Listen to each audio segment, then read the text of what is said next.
Today is Saturday, the 3rd of November.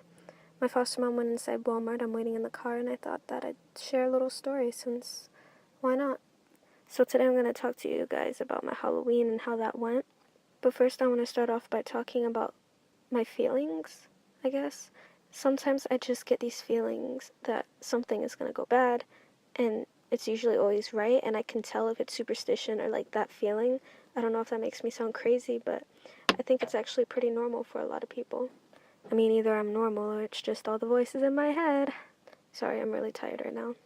But yeah, I think it just might have been my anxiety, but it was right nonetheless. I mean, the day started out fine. I was having fun. The day was going by pretty fine, nothing crazy. I mean, my teacher dressed up as Tekashi 69, which was amazing.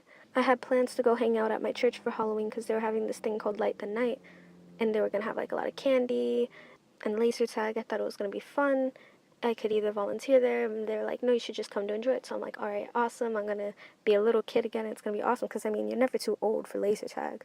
But I thought that it started at 7:15, like a normal Wednesday service, but it actually started at 6:30, which I found out last minute. And I usually have when I daydream planned out. On weekdays, I don't daydream in the morning, or if I do, I daydream while I'm doing everything, like getting ready and stuff and walking to my bus stop. But when I get home, usually the first thing I do is lay down for maybe like 30 minutes, then I daydream for an hour or two, depending. But on Wednesdays, because I go to church at 7:15, so I have to leave by 6 o'clock, I only daydream for like an hour or less.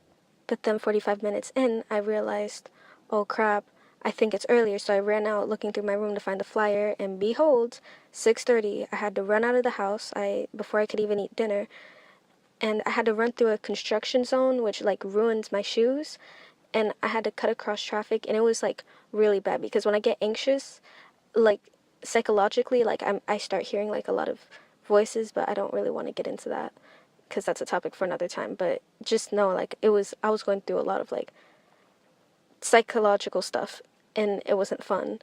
And then when I finally ran, and it's a 30 minute walk to my bus stop, and I was 10 feet away or less. I was right there. I was right at my bus stop. I was like 5-10 feet away from it. And the bus started coming down, so I started walking a little faster. Then I realized, like, I should just stop and wave at him so he knows I'm right here. He looked dead at me and kept driving.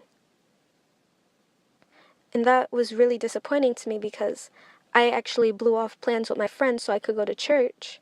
And there's nothing wrong with that. I mean, I have a lot of good friends at church too, and I think that it was a better idea for me to go to church, which is why I picked going to church over than just going out to trick or treat.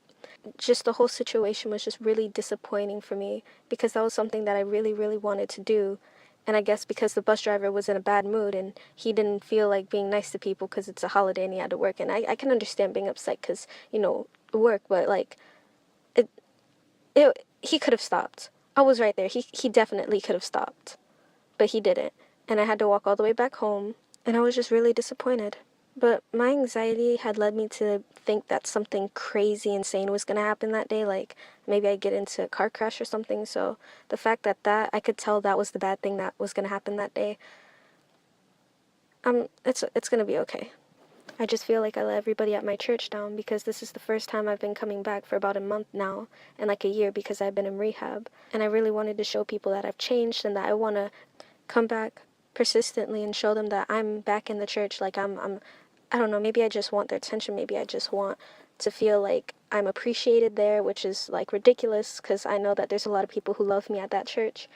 But I don't know, I don't want them to feel like I'm flaking out on them. Like, I feel like now they're all thinking, oh, well, she blew off Light the Night so she could hang out with friends. Like, I don't want them to think that.